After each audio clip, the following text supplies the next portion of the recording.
Hello, everybody. Going to give everybody one more minute for a couple more people to sign on.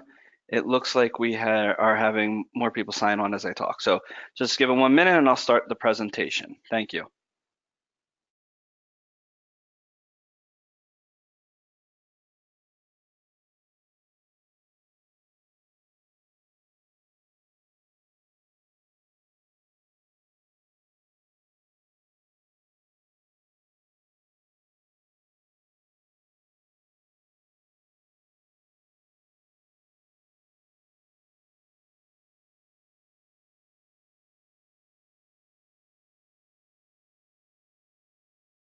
All right, thank you very much for waiting. I'll start the presentation. We're going to be discussing navigating MIPS in the performance year 2019. As we are coming down the home stretch right now, the importance of this and getting everything taken care of right now is at the top of most of your lists. So thank you for joining us today at HealthMonics. My name's Michael Lewis. I am a MIPS and macro specialist with about 6 to 7 years of experience consulting in the MIPS arena, as well as the director of sales here at HealthMonics. Feel free to reach out to me via LinkedIn, as well as through my email address, which is mlewis@healthmonics.com. Thank you very much. A couple parts about this webinar. First of all, you can see here that in the bottom right-hand corner of your screen, there are a number of options for asking questions, as well as the handouts for this event that you can print out.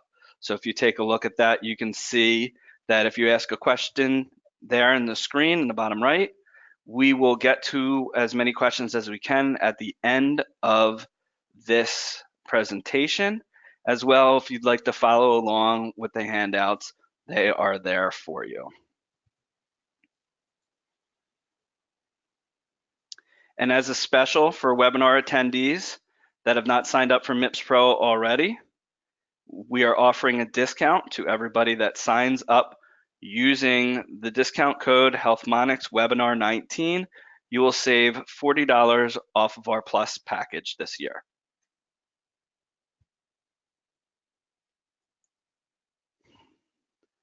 A little background information regarding our vision here at HealthMonics.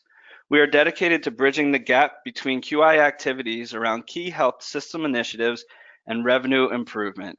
This is delivered through our solutions for measuring, tracking, and improving financial, operational, and quality outcomes. We pride ourselves here on not only looking at your data and working with you to optimize your score, we're also looking to help you close gaps in care, drive organizational growth, and have it so that in the end, your patients are being served well and the quality of care is improving. Today, we're going to cover 3 different sections. The first is take steps to make you a MIPS expert.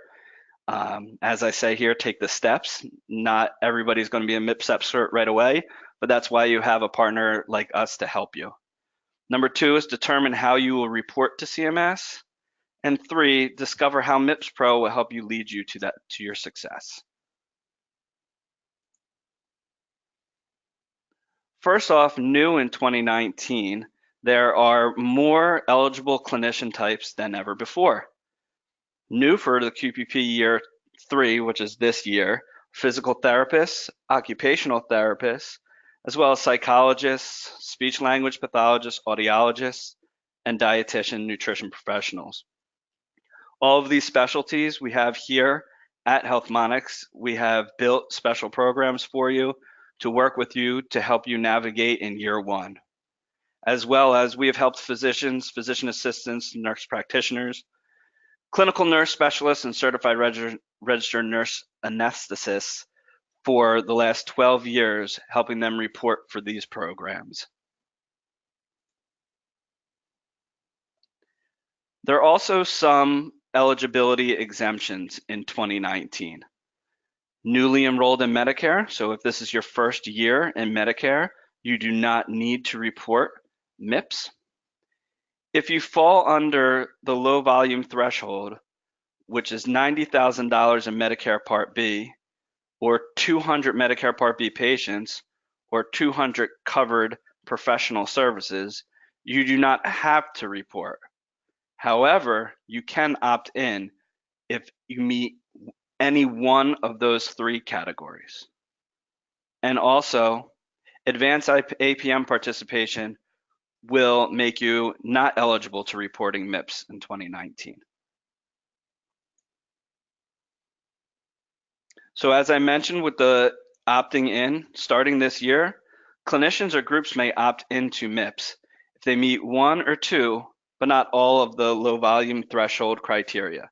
What this means for you is that if you, for instance, have a larger amount of Medicare Part B charges, but might not meet the Medicare Part B patient type, it might be worthwhile for you to opt into this program to increase your chances of a better incentive.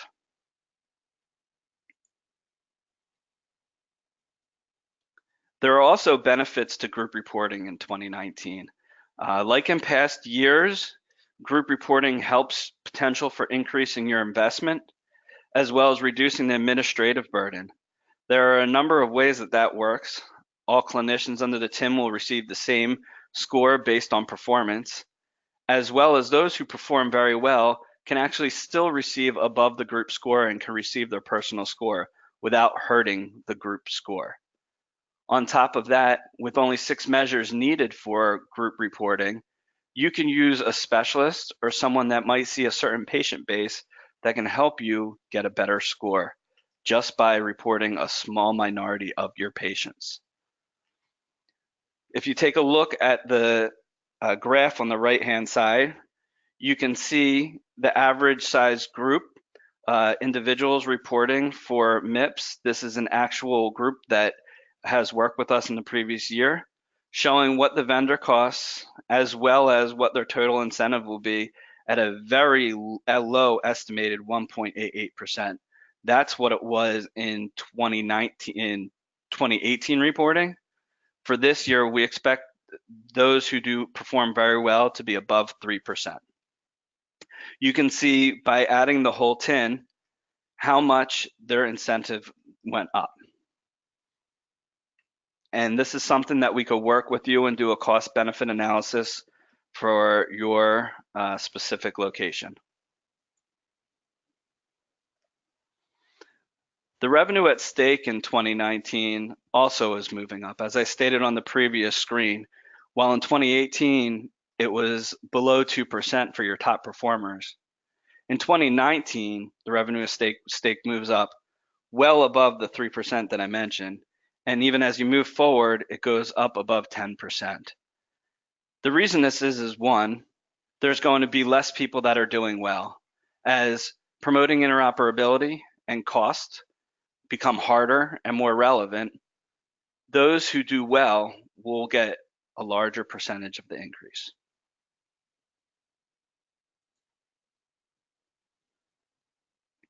So the 2019 is still a transition year for pacing options, giving you the ability to just avoid the penalty with 30 points, gain some type of incentive at 31, and move into the max incentive period over 75 points.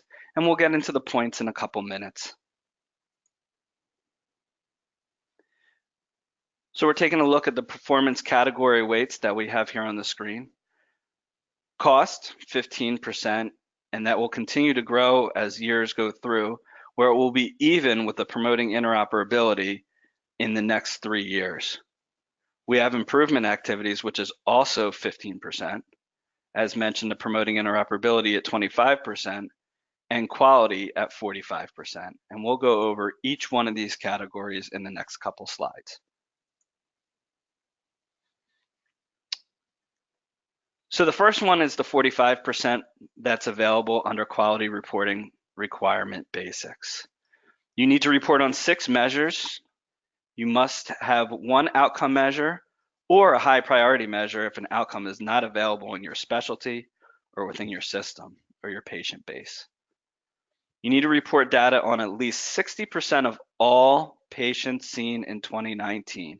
I can't tell you how important this is to understand. That includes all payers, not just Medicare. All of your private payers need to have their information reported to CMS as well. Practices larger than 15 providers cannot report via claims in 2019. That's the first year that is the case. They need to report via a registry or through their EMR.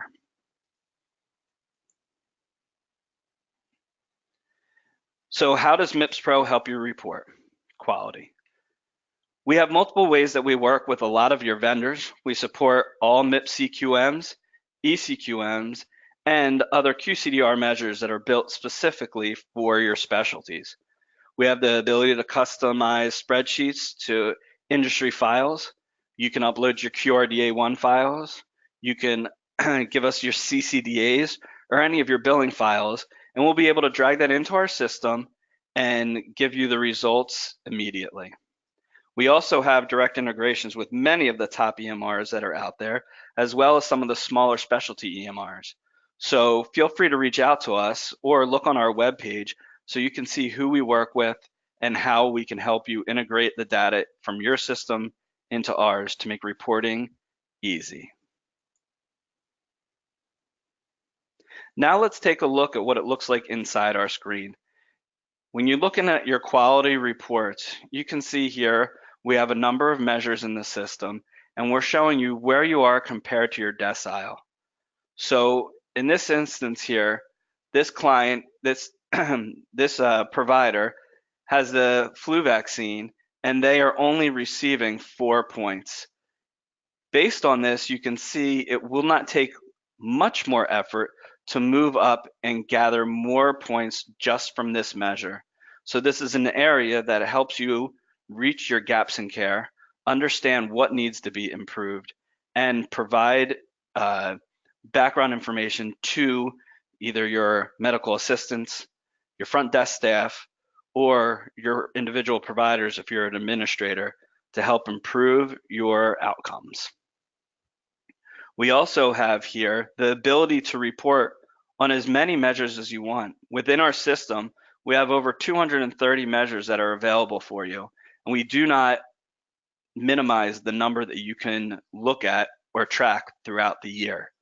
And at the end of the year, we will bring everything together and show you your best 6 measures. We also have the ability to split up your scores by individual providers, showing you how maybe your group score will come together compared to your other providers that are within your system. This way, you can contact those individual providers or work with those providers to increase your score, as well as find out maybe what they're doing wrong in your system. Maybe they are tracking it wrong, and making changes the earlier in the year, the better. And you can see that on this page as well. This is the individual doctor that we just broke down from the previous page into this one.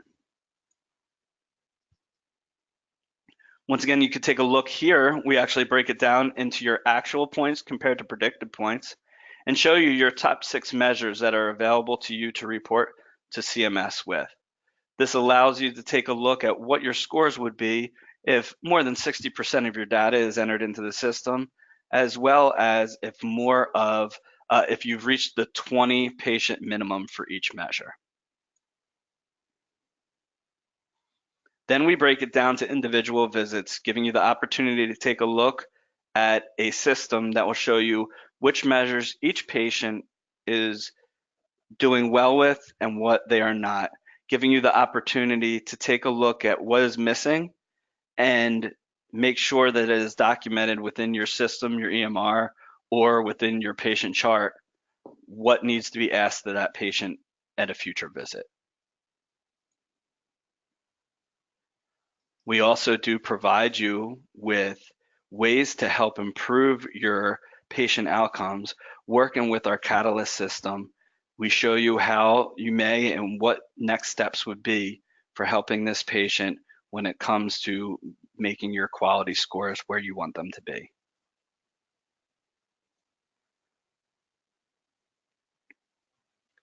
The next thing I'm going to look at with you is PI reporting and the requirement basics. PI is 25% of your score. There are a number of provider types that are taken out of the PI. So your new providers for 2019 do not need to report PI, as well as hospital-based nurse practitioners, PAs and other areas. If you have questions on that eligibility, you can reach out to us or directly on the QPP site. They'll tell you if you're eligible for PI or not.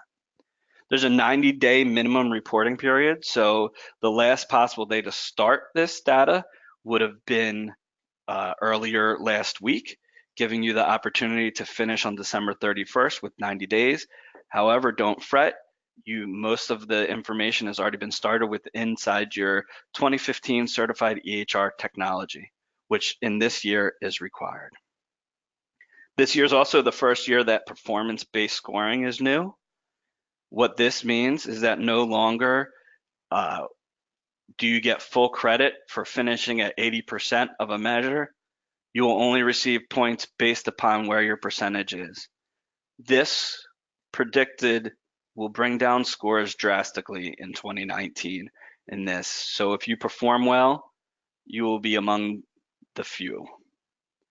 PI measures can be tracked and submitted through our system in MIPS Pro, so you can keep everything in one location.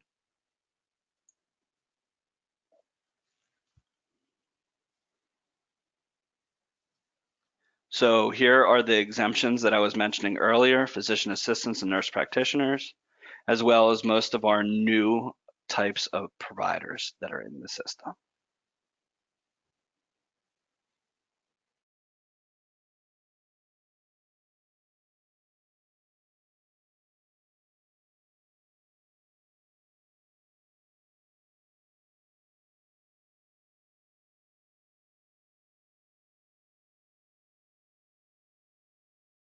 The next section I'm going to go over is improvement activities.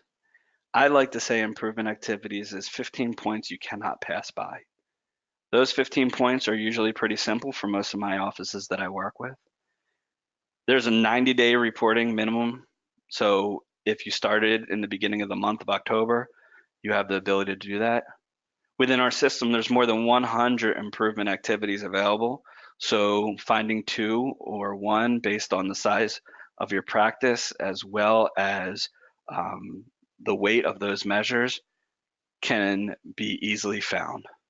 You need 40 points total required through selection of high weighted, which gives you 20, and medium weighted, which gives you 10.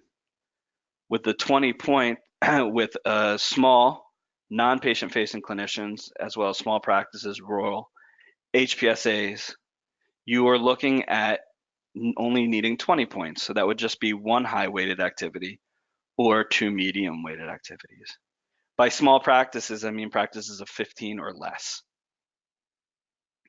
Improvement activities, once again, can be tracked and submitted within MIPS Pro in 2019. That, along with PI, the promoting interoperability, and quality, all together can be tracked in one location with one sign-in and the ability to know that all of your information is being sent to CMS in one secure fashion.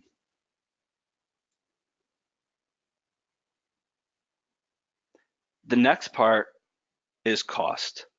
Cost may be new to most of you, or at least some of you. And cost this year is 15%. And as it moves forward, as I stated earlier, to be 20% next year, 25 the year after, and that's when it will be even with as much as your PI. And then the following year, it's actually moving up to 30, where it will be the same as your quality. So it will be just as important. The big difference between cost and the other measures is that cost is automatic. Everybody that is eligible for the cost portions and has attributed patients to them will automatically get their score calculated based on administrative claims data by CMS. There is nothing you need to do. There is no way at this point to track what your score is. coming soon, coming soon. There's a little sneak peek for 2020 for you, as well as the performance period is the entire year. So taking a look at that information, being able to understand what your costs are, how you compare to your peers is very important. There's two measures, Medicare spending, Part A and Part B beneficiaries, as well as there's 8 episode-based cost measures new to this year for those who may qualify.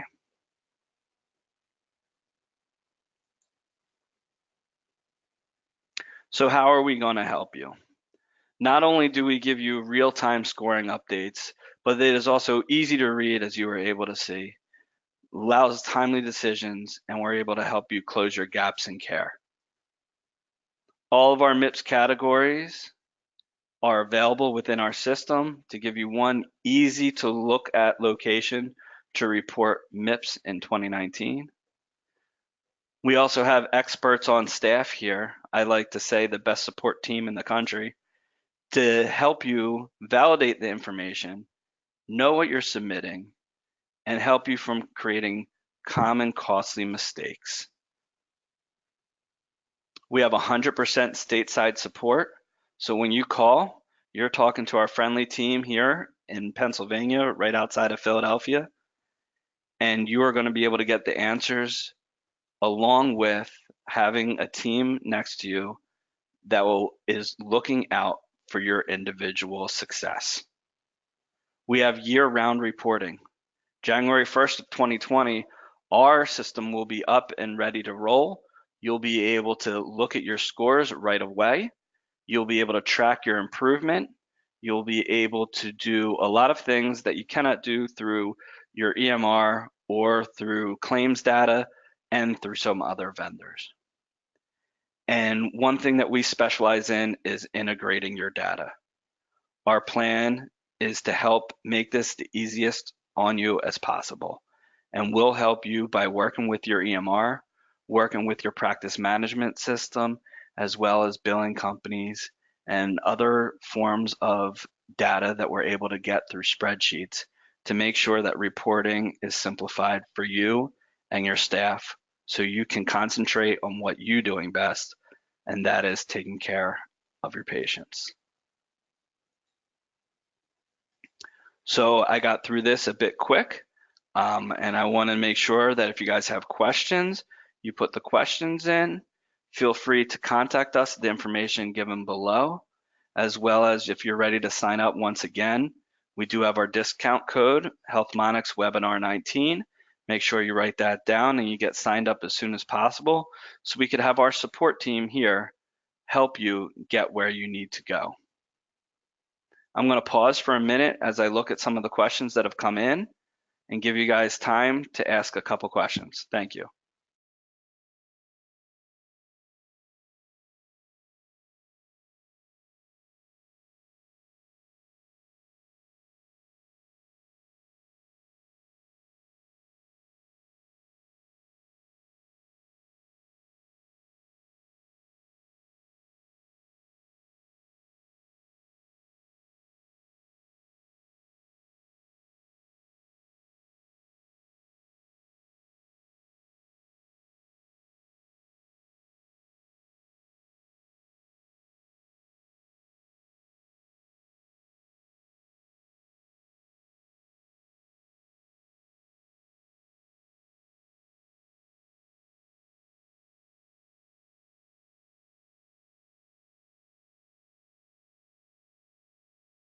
Great, thank you so much. Questions are rolling in, but I decided let's get started with a couple of them. So the first question I receive, what information do you need from our billing agency to be able to integrate their data into our system? Thank you very much for that question. It's a very common question that we get. The most important parts are to build the denominator for the measures for quality.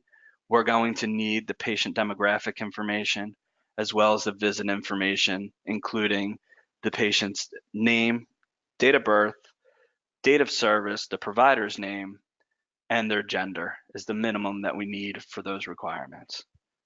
The other things that we need from your billing company are your billing codes. To help us build the denominators and the numerators, we're going to need your ICD-10 codes and your CPT codes, as well as any other information that you have regarding the visit in our system. So from your billing company, the most important thing would be to get the coding, and that will help build not only your numerators, your denominators, but it'll help build some of your numerators for you.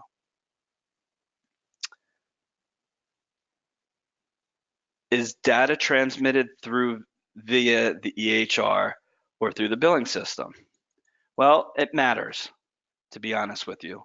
Some EHRs carry all the data that we need, including the patient demographic information, visit information, and the MBI. And some systems, they actually have to combine the data. And that's what we're very good at, is combining data from multiple systems, as well as taking it from one. So that is a specific question for an individual EMR and individual setup. Most times we do and can receive just information from the EMR.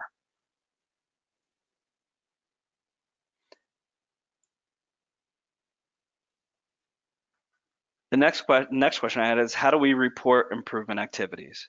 There's multiple ways to report improvement activities, but working with a company like MIPS Pro and Healthmonics, you're able to report it directly through our system, pick your 2 measures or 3, and report on those. The most important thing is with improvement activities is that all you're doing is saying, yes, I completed these tasks, and having documentation showing that in case of audit.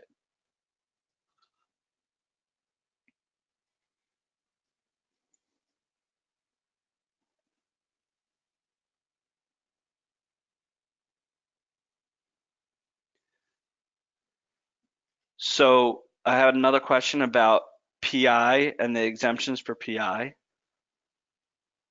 The question about PI and measures and providers, practitioners are automatically exempt. How does it work for the quality measures? There are no exemptions for quality measures outside of the eligibility measures as MIPS as a whole. Everybody reporting for inside MIPS, quality is going to be a category for you to report on.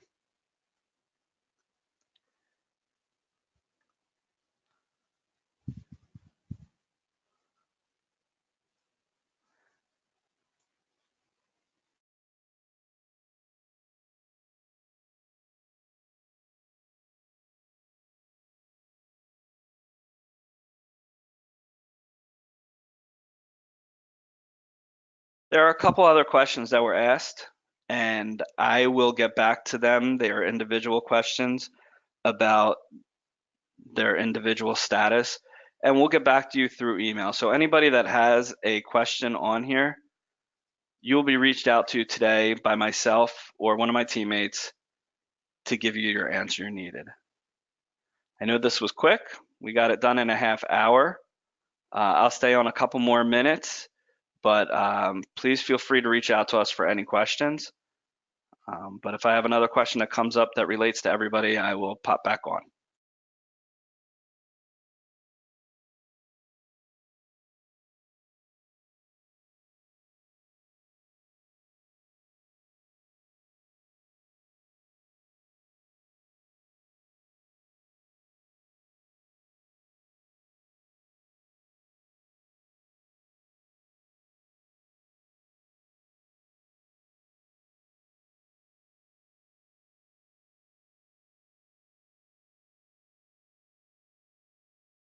Sure. I have 2 questions that came up that I think I can answer for everybody. What are our minimum reporting requirements to avoid a penalty?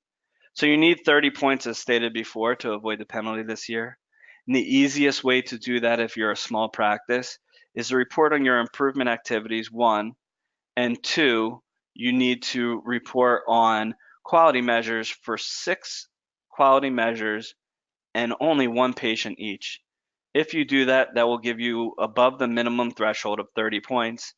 And if you're exempt from some of the other categories like cost and PI, your score can reach into the 40s and give you a small incentive.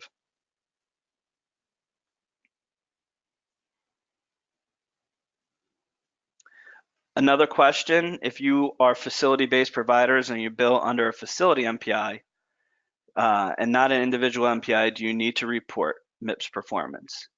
I would check your eligibility within the QPP system.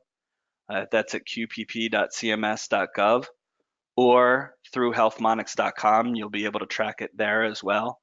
It will show you exactly if you are eligible or not. However, if you don't have an individual MPI, you will not need to report MIPS if you're reporting it through a facility-based system.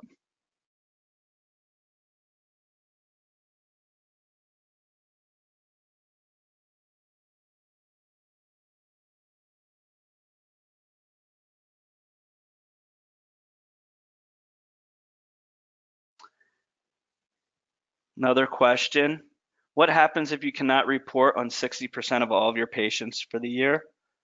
If you do not report on 60% of your eligible instances for each measure, so every measure can have a different number of patients that you need to report on, the maximum points you can get for that measure will be 3 as a small practice. So your maximum score for the quality section will only be 18 points.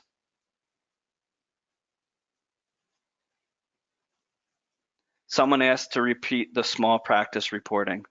Small practice reporting is very similar to the large practice reporting. It is 15 or less NPIs can get you into the small practice reporting. And you are eligible for quality reporting as well as your improvement activities. Improvement activities, you only need to do 2 medium or 1 high to reach your 20-point threshold. That's a major difference. And there are possibilities that you can get exempt from the PI portion, but you'll have to go through CMS to put in a waiver for that.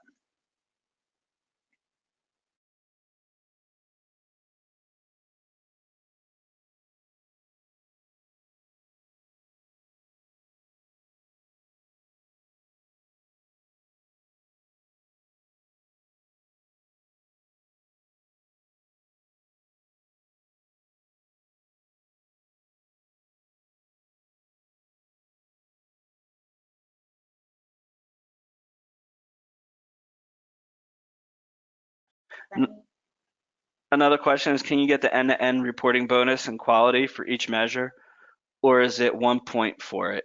You get 1 point for every measure that you report through your EHR, and working with HealthMonix, we can actually take your information from only a 2015 certified EHR into our system to still give you the ability to get that 1 extra point.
Thank you very much for your time today. All of your questions will be answered via email this afternoon or the latest tomorrow, as well as you'll receive a copy of this webinar and another copy of the handouts for your use. Please let us know if you have any questions. Once again, reach out to us at contact@healthmonics.com or 888-720-4100. Everybody have a wonderful week, and we hope to talk to you soon. Thank you very much.